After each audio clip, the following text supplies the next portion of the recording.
పూర్తి వివరాలు చూసే ముందు మా ఛానల్ ని సబ్స్క్రైబ్ చేయడం మర్చిపోకండి. శ్రీ గురుభ్యో నమః. శ్రీ మహాసరస్వత్యై నమః. ఓం నమః శివాయ.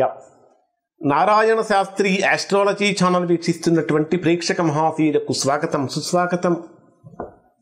ఈరోజు మనము 2025 సంవత్సరం ఫిబ్రవరి నెల 1వ తేదీ నుంచి 15వ తేదీ వరకు మిథున రాశిలో జన్మించినటువంటి వారికి ఏ విధంగా ఉందో తెలుసుకుందాం.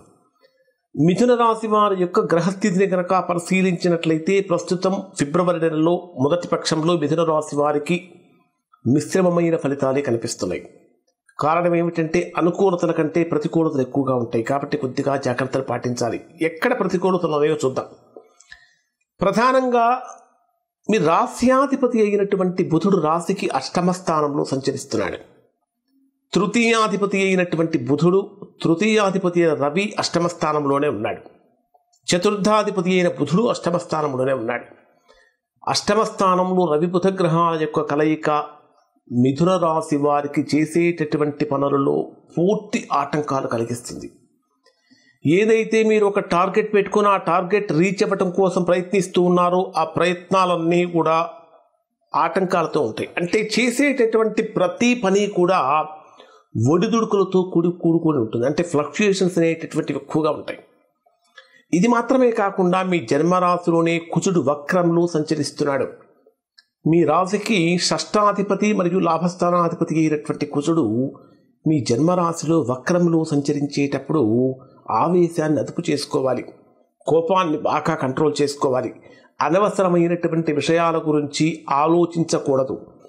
ఇక్కడ ప్రస్తుతం జరుగుతున్న గ్రహస్థితి ప్రకారం కనుక పరిశీలిస్తే మిథున రాశి వారి యొక్క యాటిట్యూడ్ ఏ విధంగా ఉండబోతుందంటే అవసరమైన విషయాలు మొత్తాన్ని పక్కన పెట్టి అనవసరమైన విషయాల మీద బాగా ఫోకస్ చేస్తారు కాబట్టి సమస్యలు పెరుగుతాయి. ఇంకొకటి ఏంటంటే ఏదైనా ఒక ముఖ్యమైనటువంటి నిర్ణయం తీసుకోవాల్సి వచ్చినప్పుడు బాగా ఆలోచించి రాంగ్ డెసిషన్ తీసుకునే అవకాశం ఉంటుంది. అంటే ఎక్కువసేపు ఆలోచించి సరైనటువంటి నిర్ణయాలు తీసుకోలేకపోతూ ఉంటారు. ఈ రెండు మిథున రాశి వారికి ప్రధానమైనటువంటి సమస్యను ఇక్కడ ఈ రాశి వారికి కలిగిస్తూ ఉంటుంది.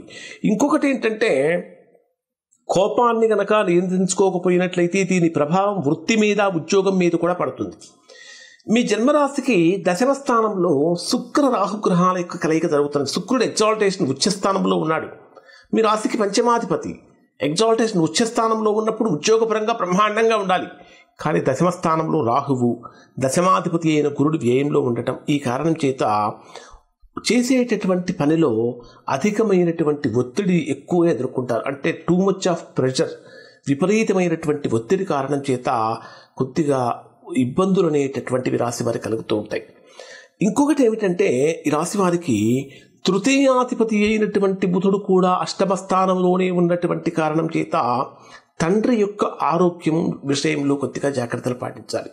చతుర్థాధిపతి కూడా అష్టమంలోనే ఉన్న కారణం చేత తల్లిదండ్రుల ఆరోగ్యం విషయంలో మిథున రాశి వారు అత్యంత జాగ్రత్తగా ఉండాలి, జాగ్రత్తగా వ్యవహరించాలి. ఏదైనా సరే ఆర్థికంగా గతంలో ఏదైనా రుణాలు కనుక చేసి ఉంటే ఆ రుణాల యొక్క తీవ్రత, వాటి భారం అనేటటువంటిది, వాటి ఒత్తిడి ఈ మాసంలో మీకు ఎక్కువగా ఉంటుంది. అవి తీర్చడంలో అనుకున్న సమయానికి మీరు తీర్చలేకపోతారు. అంటే సమయానికి మీకు డబ్బు చేతికి అందకపోవటం వలన కొద్దిగా ఇబ్బందులు ఎదుర్కొనే అవకాశం ఉంటుంది. ఇక్కడ మరొకటి ఏమిటంటే మీ రాశికి సప్తమ దశమ స్థానాధిపతి అయినటువంటి గురుడు 12వ స్థానంలో వ్యయంలో సంచరిస్తున్నప్పటికీ వక్రంలో సంచరిస్తున్నాడు. 4వ తేదీ రాత్రి 9:30 గంటల వరకు వక్రంలో ఉంటాడు. 4వ తేదీ రాత్రి 9:30 గంటలకు వక్రంలో ఉన్నటువంటి కారణం చేత అంటే 5వ తేదీ నుంచి గురుడు యొక్క వక్ర త్యాగం జరుగుతుంది కాబట్టి 5వ తేదీ నుంచి వీరికి కొద్దిగా బలం అనేటటువంటిది పెరుగుతుంది.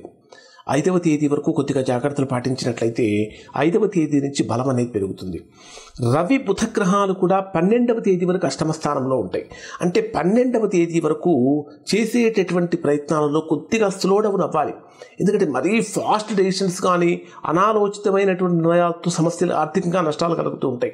12వ తేదీ వరకు కనుక కొద్దిగా జాగ్రత్తలు పాటించినట్లయితే 13వ తేదీ నుంచి వీరికి బ్రహ్మాండమైనటువంటి శుభయోగాలు శుభ ఫలితాలు మరలా మిథున రాశి వారు పొందే అవకాశం ఏర్పడుతూ ఉంటుంది.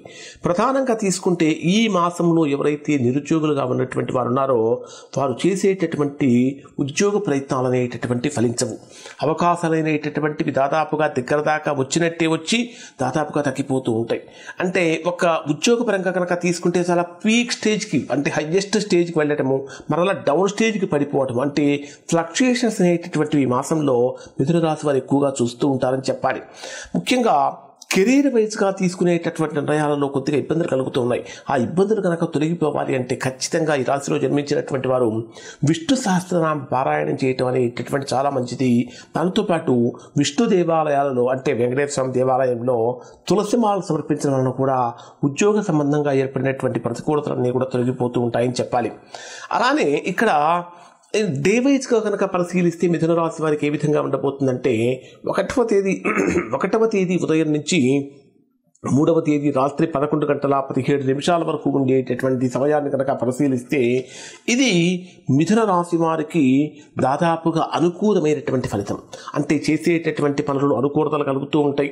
ఆరోగ్యం అనేటటువంటి చక్కగా మెరుగుపడుతూ ఉంటుంది. ఇప్పటిదాకా ఏర్పడినటువంటి ప్రతికూలతలలో అంటే ఆరోగ్యపరంగా కొద్దిగా అడుగులు ముందుకు పడుతూ ఉంటాయి. తర్వాత 3వ తేదీ రాత్రి 11:17 నుంచి 5వ తేదీ రాత్రి 2:17 వరకు ఉండేటటువంటి సమయంలో సంపూర్ణమైన సుఖాన్ని సంతోషాన్ని ఆనందాన్ని పొందుతారు. ఇన్వెస్ట్మెంట్స్ పరంగా లాభాలు కలుగుతూ ఉంటాయి. ప్రయాణాలు చేసేటటువంటి వారు చాలా జాగ్రత్తలు పాటించాలి. ప్రయాణాలలో వీరికి ఇబ్బందులు కలిగే అవకాశాలు ఉంటాయి. అధికమైనటువంటి శ్రమతో కూడినటువంటి నష్టం కూడా ప్రయాణాల పరంగా కలుగుతుంది అని చెప్పాలి.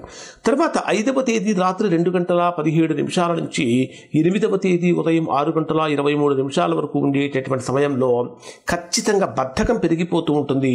సోమరితనం పెరిగిపోతూ ఉంటుంది. చేయవలసినటువంటి పని సకాలంలో చేయలేకపోతూ ఉంటాము.